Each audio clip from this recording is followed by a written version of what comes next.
vous allez quand même pas comparer l'Algérie et la France. Ah Je dis, bon? ah bon, je vous trouve bien dédaigneux. Ben, je croyais que tout se valait Ouais. et qu'on n'avait pas de leçons à donner en tant qu'ancien colonisateur à un pays, l'Algérie, dont il faudrait reconnaître qu'à la fois le système, la politique, l'organisation sociale est la même que celle de la France, puisque tout se vaut. Nous sommes dans un égalitarisme et un relativisme absolu. Pourquoi est-ce que l'Algérie aurait comment dirais-je, le droit de se comporter d'une certaine manière et pas la France? Enfin, ils sont pris à leur propre piège en quelque sorte.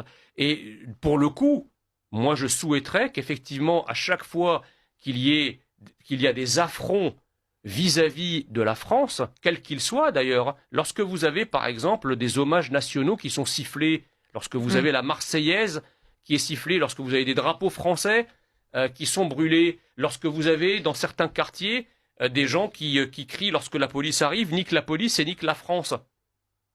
Vous croyez que notre justice, qui elle-même pense ça, pour une grande partie de nos magistrats, vous croyez que la France a aujourd'hui les moyens institutionnels et humains de faire appliquer ça? Alors on ne demande pas à ce que les gens soient embastillés, parce que nous sommes et nous restons un état de droit. Mais si déjà on pouvait commencer par dire que c'est pas normal, ça serait déjà un grand pas pour la France et un grand pas pour l'humanité.